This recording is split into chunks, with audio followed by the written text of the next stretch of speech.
یہ الگ ہے، دونوں کے اندر کیا ہے؟ فرق ہے۔ کہتے ہیں کہ وَإِنَّمَا اُعْطُوا الْعَهْدَ عَلَىٰ أَن يُقِرُّوا فِي بِلَادِهِمْ کہ وَلَا يَعْتَرِضُوا فِي أَنفُسِهِمْ وَإِمَّا أَن يَكُونُوا فِي دَارِنَا كَحَيَّةِ الْمُسْلِمِينَ فِي التَّصَرُّفِ فِيهَا وَالتَّحَكُّمِ بِالتِّجَارَةِ فِي مَنَاكِبَهَا فَلَمَّا أَن دَاحَتِ الْأَرْضُ بِالْإِسْلَامِ وَحَدَّتِ الْحَالُ عَنِ الِاضْطِرَابِ وَأَمْكَنَ الضَّرْبُ فِيهَا لِلْمَعَاشِ أَخَذَ مِنْهُمْ عُمْرُ ثُمْنَ تَصَرُّفِهِمْ۔ تو یہ کیا تھا؟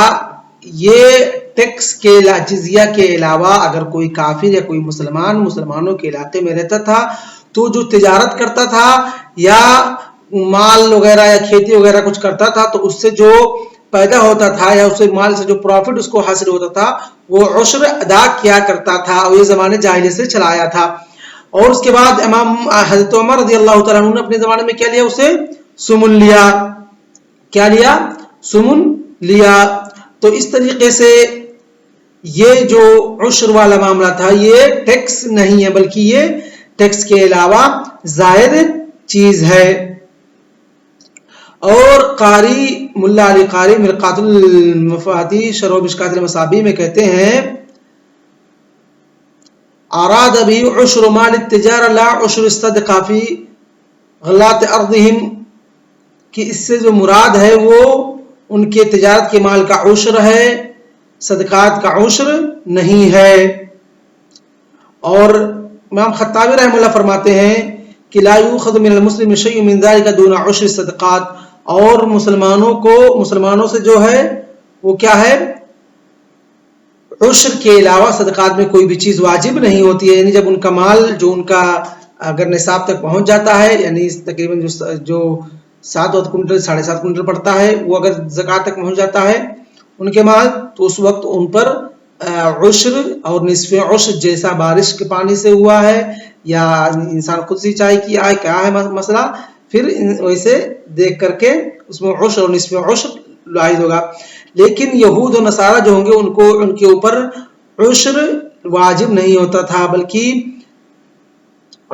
اگر مصالحت کے وقت جزیہ کے وقت وہ کچھ اور چیز دینے پر راضی ہو جائیں جو زائد ہو جائے، جو چاہے عشر ہو چاہے ثمن ہو جتنا بھی ہو وہ مراد ہے یا حدیث کے اندر۔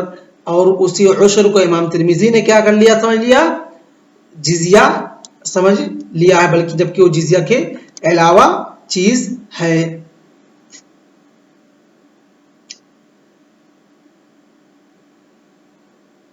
تو آج کے اس باب میں ہم نے جو حدیث پڑھی اس میں کہ مسلمانوں کے اوپر ٹیکس اور جزیہ عائد نہیں ہوگا، اور کفار کے اوپر اگر وہ مسلمانوں کی جگہ میں علاقے میں رہتے ہیں تو ان کو ٹیکس اور جزیہ ادا کرنا پڑے گا۔ اور جو دوسری حدیث ہے وہ بھی تقریباً ضعیف ہے، وہ بھی ضعیف ہے عشر والی، اور جس عشر کو امام ترمذی رحمہ اللہ نے جزیہ سمجھ لیا جبکہ وہ جزیہ نہیں ہے بلکہ جزیہ کے علاوہ مسلمانوں کے علاقے میں اگر یہود و نصارہ کفار کوئی بھی رہتے ہیں تو جن پر ان کی مصالحت ہو جائے یعنی ٹیکس کے علاوہ کوئی چیز دینے پر، تو وہی حدیث کے اندر عشر مراد ہے۔ تو آج کا درس ہم اسی پر اکتفا کرتے ہیں۔ وصلی اللہ علی نبینا محمد وعلی آلہ وصحبہ اجمعین۔ السلام علیکم ورحمۃ اللہ وبرکاتہ۔